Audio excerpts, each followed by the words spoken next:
हम यहाँ क्यों आ गए? आखिर यहाँ ऐसा क्या है जो हमें होटल का नाम बचाने में मदद करेगा? शिखर ने अपना सर खुजलाते हुए पूछा।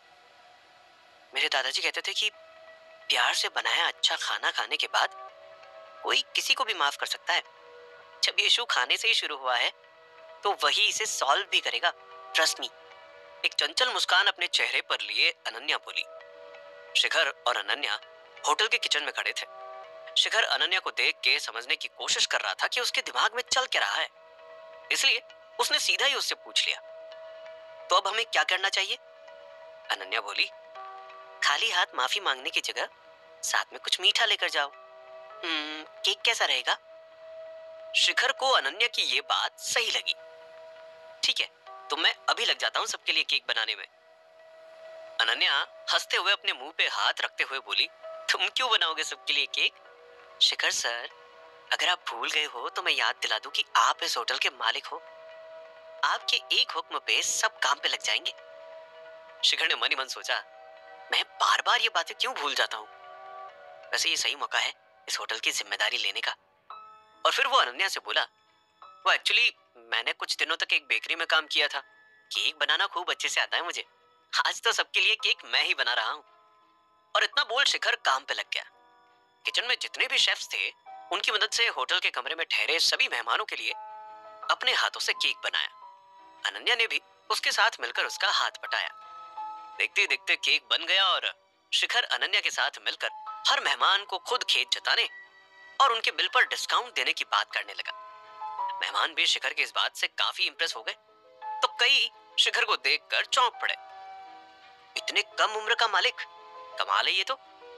आज से पहले किसी भी होटल में इतना अपनों जैसा महसूस नहीं कराया हमें।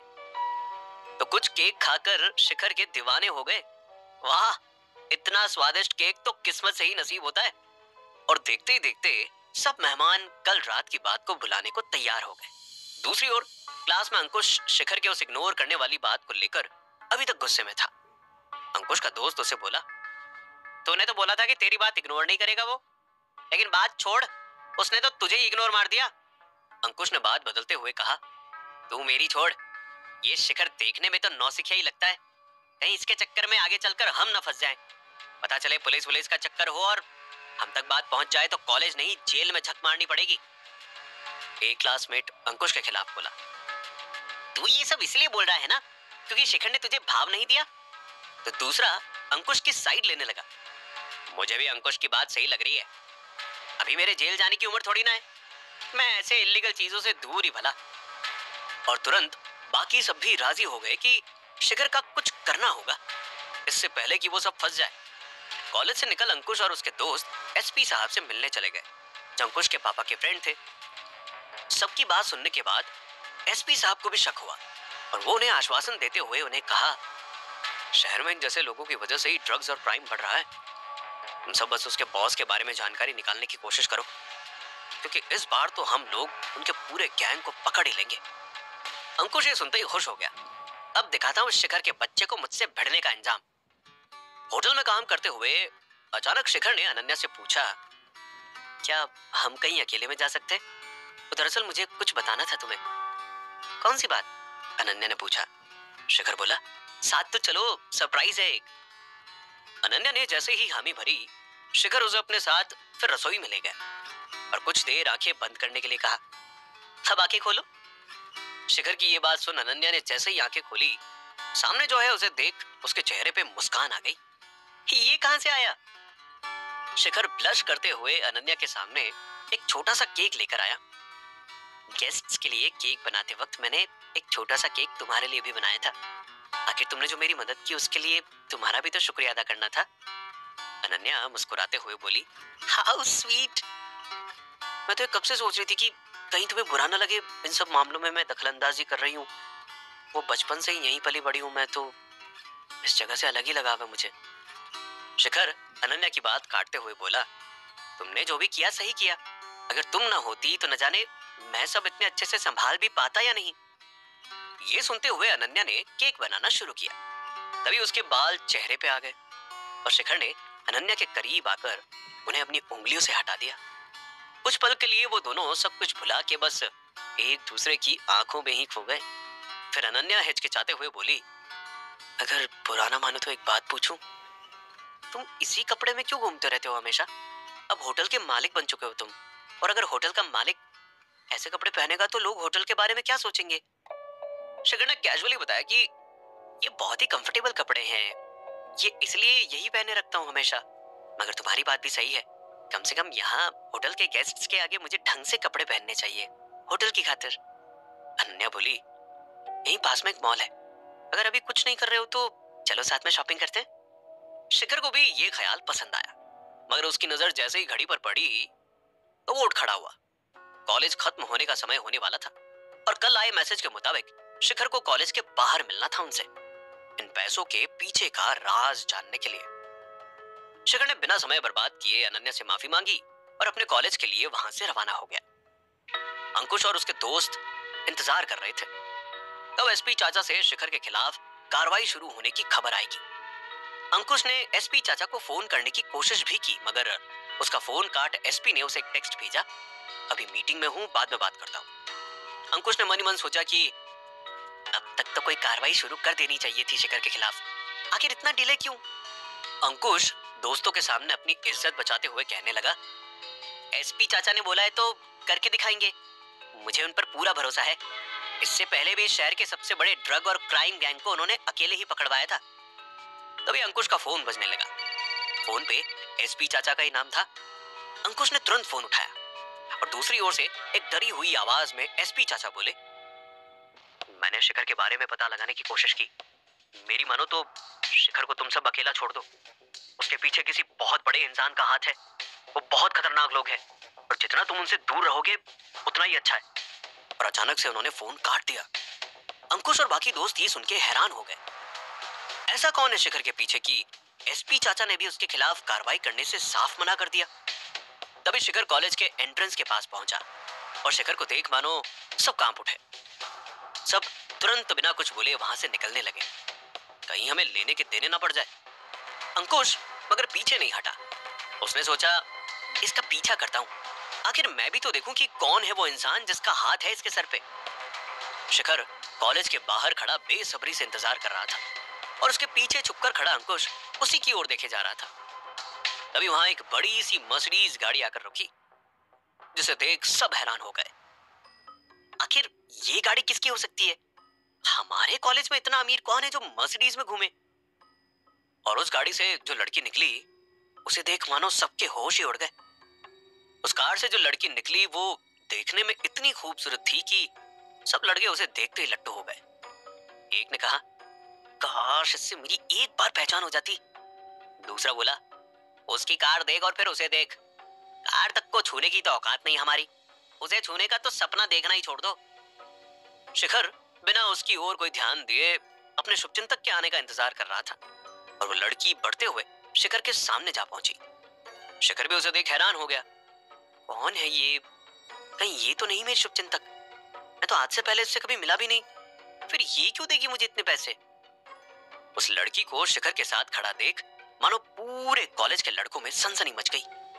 अंकुश भी बस देखे जा रहा था, ये लड़की इसके साथ क्या कर रही है? कहीं उस ड्रग्स के धंधे में ये भी तो शामिल नहीं? उस लड़की ने शिखर के कानों में कुछ फुसफुसाया और शिखर उसकी कार में जा बैठा। कहां ले जा रही हो मुझे? शिखर जैसे ही कार में बैठा, कार तेज रफ्तार से चल पड़ी। शिखर के बगल में बैठी लड़की बोली, बस इस इलाके का एक चक्कर लगाकर आपको वापस यहीं छोड़ दिया जाएगा।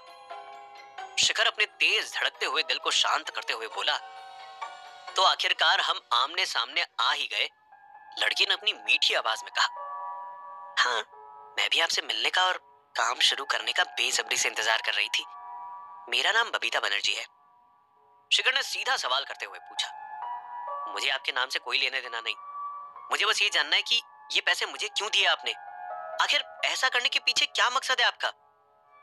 बबीता शिखर की बात काटते हुए बोली, लगता है कोई गलतफहमी हुई है, मैंने आपको कोई पैसे नहीं दिए।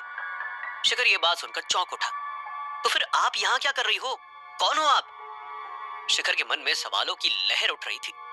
बबीता उनका जवाब देते हुए बोली, मैं आपकी सेक्रेटरी हूँ, मुझे सिर्फ आपकी सेक्रेटरी अपॉइंट किया गया है, इससे ज्यादा मुझे कुछ नहीं पता।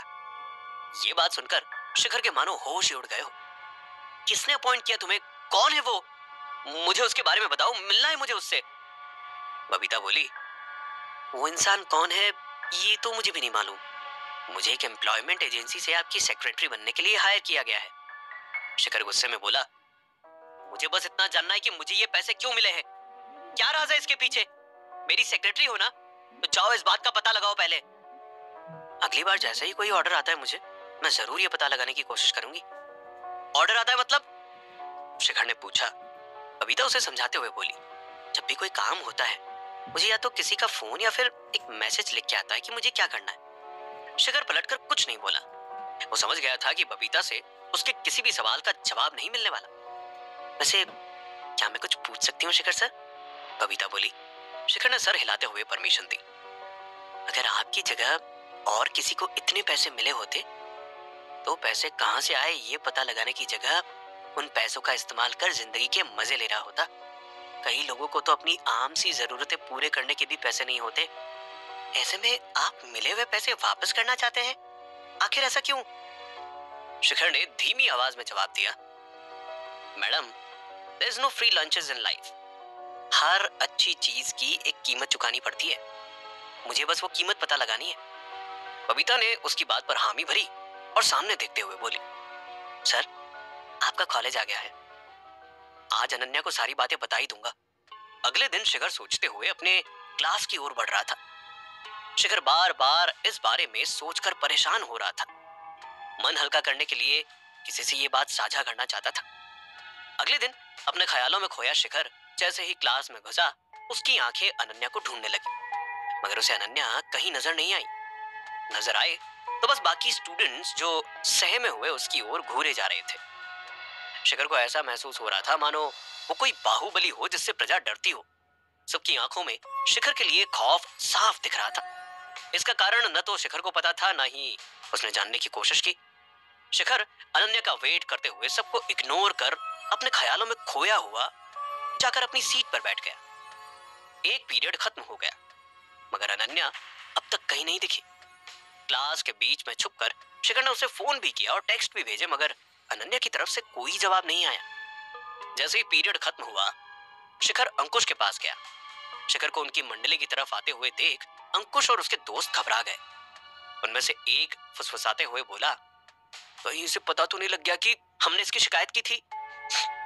अंकुश ने उसे शांत करते हुए कहा, चुप कर, मुझे बात करने दे। शिखर ने अंकुश के सामने आकर पूछा, अनन्या कहाँ है?